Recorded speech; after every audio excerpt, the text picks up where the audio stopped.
This is the Horse Radio Network. This is episode 735 of Horse Tip Daily. A different horse tip, a different equine topic, a different equestrian expert every day. Horse Tip Daily brings the world of equine knowledge to you, one day at a time. Today's tip is brought to you by Kentucky Performance Products. Simple solutions, scientifically proven.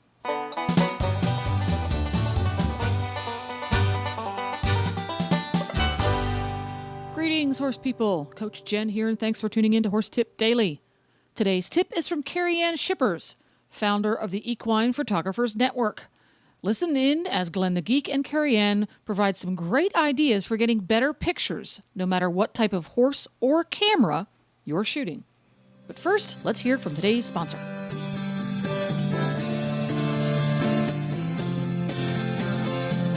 Hi, Glenn the Geek here from the Horse Radio Network, and I'm here with Carien from Kentucky Performance Products. We're going to talk about omega fatty acids in equine nutrition. Called Contribute. That is it's a combination of fish oil and flax oil.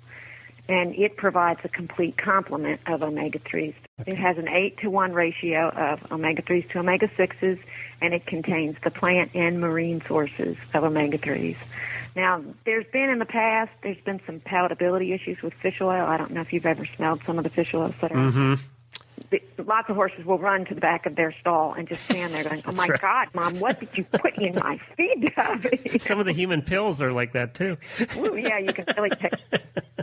So we did a lot of research with our product, and we got a fish oil that just on its own smelled pretty good, and then we've added some flavor, some cherry flavor to it that has made it very palatable. So we have very few horses turning it down. And like anything, you have to introduce it slowly, and should introduce it slowly anyway to the horse. But we have very few horses that will turn it down.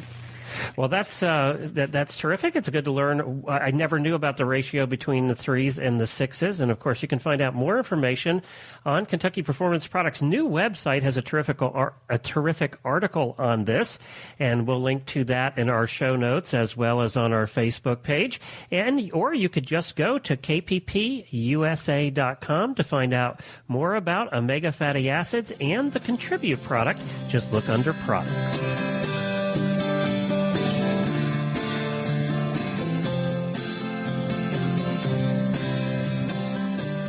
Well, hi, Carien. Thank you so much for joining us. Good morning, Glenn. It's nice to join you again. Well, it's been a lot of years. It's been 4 years, actually, since we first had you on the show. You were one of our first guests. We did a special show on photography, which we're reliving today because we're having the same guests that we did 4 years ago. Great. Well, Scott and I are still kicking and photographing, so it's great to be back. Well, you have so kindly agreed for 2013. We're trying to mix up our lineup here a little bit and provide some new, different content, and you've agreed to do a monthly segment on photography for us normal people. And us normal horse people, and we're always trying to take pictures of our horses and our kids with our horses and at horse shows and things like that. Yet we don't use real high-end cameras like the professionals in your organization do. And, and mostly people are using their phones nowadays. Right. But there's still things you can do to help your photos be better, isn't there? Oh, absolutely. And one thing that I wanted to discuss with you today is just the preparation of the horse. I tell a lot of people, it's not one thing that makes a good horse photo, but it's all the little details that you have to kind of be aware of. And a lot of us don't see this until after we've taken the photo. So what we want to do is, let's talk about a good conformation or a halter photo of a horse that maybe you're trying to sell it, or you're, going to a horse show, your horse is looking good, you want to get a good photo. So at a horse show... You mean standing there on 3 legs with the ears down is not necessarily terrific? Exactly. Okay. But, there's little details that we take care of these things when we take our horse to a show. So figure when you're taking a photo of a horse, you kind of want to put the same amount of preparation into clipping him, grooming him. Even if he's a little hairy, give him a bath. Make sure he's clean, because all those little spots of dust, streaks of dirt, they're all going to show up on that photo, and you're going to see it right away. So these are all the little details: clipping, grooming, and a really good-fitting halter or bridle makes a huge difference in just the overall presentation of the horse. Once we have the horse all cleaned up and ready to go, we want to look around for our location, and also what the light is doing.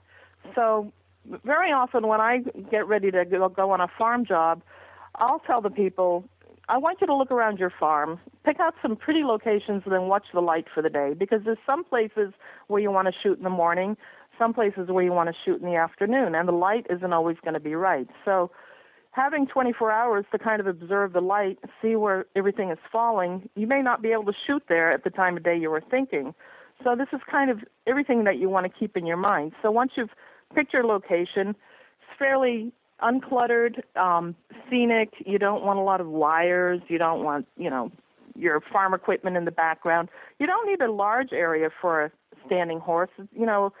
A horse is only going to take up maybe 20 or 30 feet, so that's all we really need to work with. Very often, if you have an attractive fence, that will help in posing the horse to stand them right up against the fence, especially with a horse that isn't used to being posed at halter.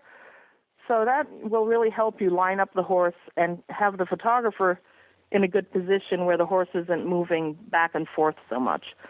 Now, when we're standing up the horse, the best thing for the photographer is to have a handler that really knows how to pose the horse, and work with the horse, not get frustrated, not lose patience, and just take your time and stand the horse up.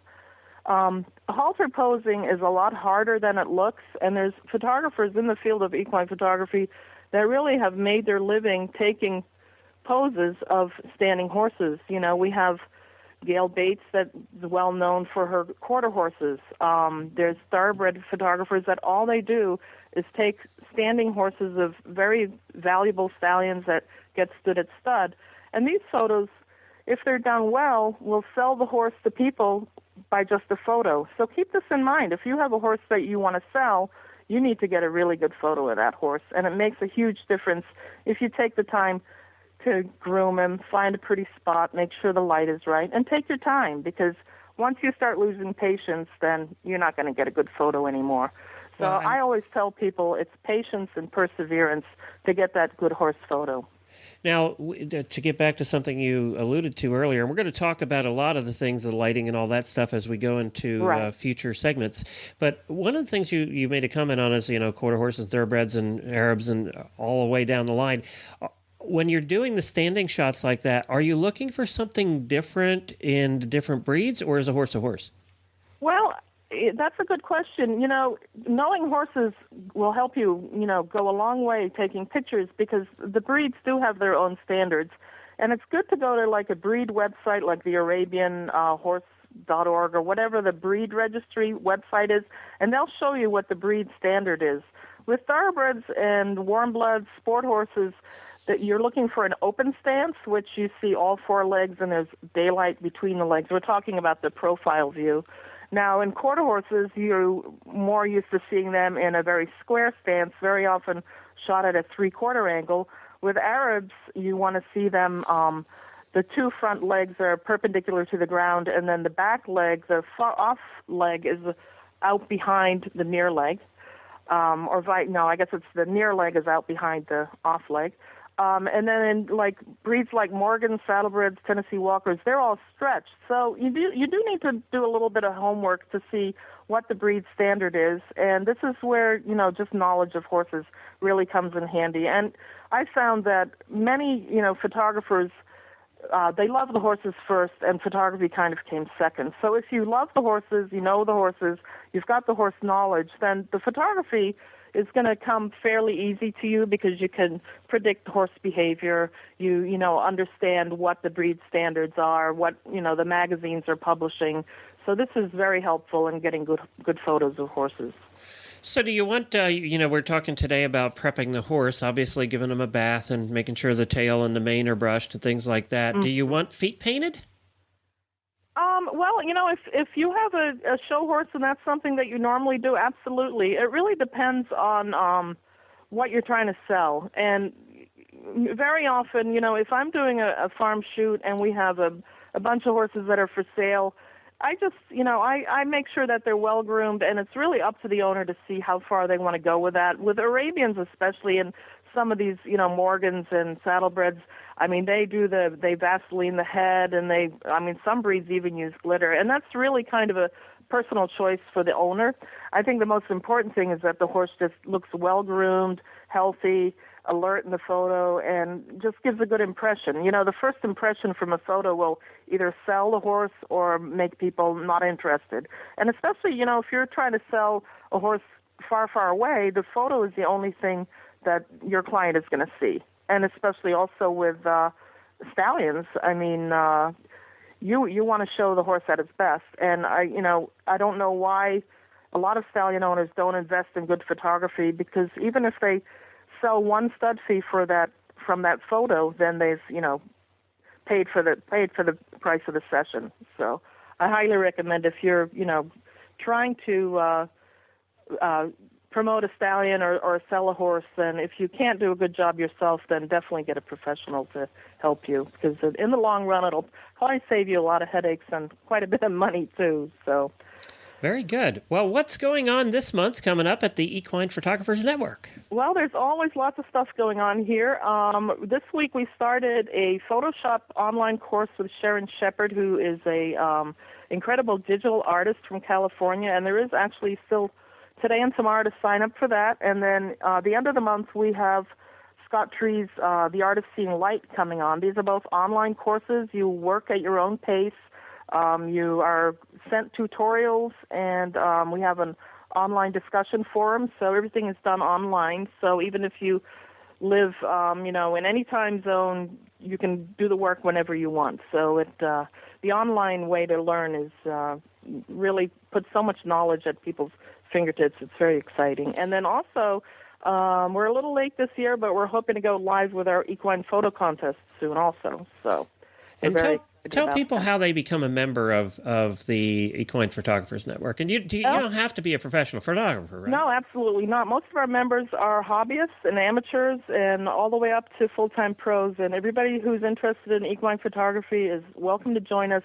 If you go to equinephotographers.org, there's a join link there. You can take a free 30-day trial, and we also have a very active Facebook presence for the Equine Photographers Network, so you can like us there, and there's always new photos from our members being posted and links on photography, and we try to keep everybody kind of updated on what's going on in the world of photography, which every day there seems to be something new and exciting.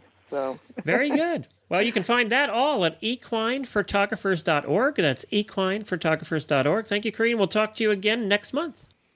Well, there you go. To listen to more tips on taking better pictures and other photography topics, go to horsetipdaily.com and look for the handy topics drop-down menu on the left. Don't forget to support our sponsors here on Horse Tip Daily, because they make these podcasts possible. Today's sponsor has been Kentucky Performance Products. Ask for Kentucky Performance Products like Contribute at your local tack and feed supplier and at fine online retailers. Or you can visit Kentucky Performance online at kppusa.com. Please stop by the Horse Tip Daily Facebook page and let us know what you think of the tips you hear on the show. It's also a great place to tell us about topics you'd like to hear us cover on the show. You can subscribe to all the great shows on the Horse Radio Network through iTunes or Zune and get your horse podcasts automatically downloaded to your iPod, Zune, or MP3 player. You can also listen to the shows right on Facebook. The player's right there every day. I'll be back again tomorrow with another new expert and a different horse tip. Until then, go ride your horse! The Horse Radio Network and the Horse Radio Network hosts are not responsible for statements of guests or their opinions. Use your own judgment when listening to the tips provided by the experts on Horse Tip Daily.